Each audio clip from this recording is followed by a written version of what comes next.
lâche. C'est l'un des pirates. Je ne le vois pas depuis ma cachette, mais s'il donne des ordres, il s'agit soit du second, soit du capitaine. Je me crispe, même si je sais ce qui va se passer. La trappe se soulève, laissant apparaître un visage hideux, avec une barbe ébouriffée, des dents jaunes et un nez cassé. Des bras charnus me saisissent brutalement, me hissent hors de l'échelle pour me jeter sur le pont. Par miracle, je ne perds pas mon chapeau. En rang! Je me lève tandis que mes armes me sont arrachées par l'horrible pirate. Son pied me rentre dans le dos et me force à m'agenouiller parmi mes hommes. Je regarde la rangée et me détends quand je vois Mency. Sorinda et Zima sont également indemnes. Mes filles sont en sécurité. Au diable le reste de l'équipage. Je prends le temps d'observer le pirate en train de brailler ses ordres. Il est jeune, n'a peut-être même pas 20 ans. Bizarre. En général, ce ne sont pas les jeunes qui donnent des ordres, particulièrement dans ce genre d'équipage. La victoire fait briller ses yeux. Il semble sûr de lui. Il doit mesurer une tête de plus que moi, avec des cheveux bruns foncés, un visage assez agréable à regarder, ce qui ne me fait ni chaud ni froid, sachant qu'il appartient à ce satané équipage. Il remarque Mency dans la file. Son chapeau est tombé, révélant ses longs cheveux bruns et son joli visage. Il lui décoche un clin d'œil. L'un dans l'autre, je dirais que ce n'est qu'un salopard prétentieux. Avec mon équipage, nous attendons la suite en silence.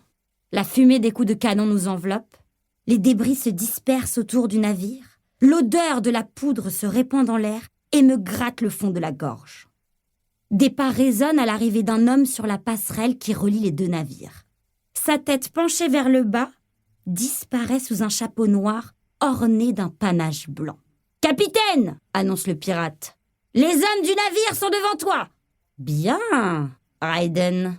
Espérons juste que ce ne soient pas tous des hommes. » Quelques-uns ricanent.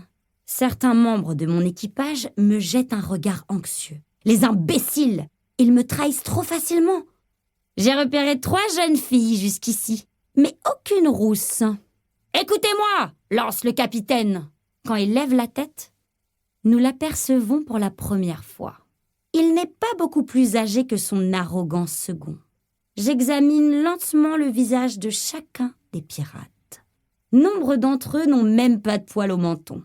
C'est un équipage étrangement jeune. J'avais entendu dire que le Nightfarer n'était plus sous le commandement du seigneur des pirates, Lord Jescor, qu'un jeune capitaine lui avait succédé, mais je ne m'attendais pas à ce qu'il soit de même pour toute sa troupe. Vous avez tous entendu parler de Jescor, le coupeur de tête, continue le jeune capitaine.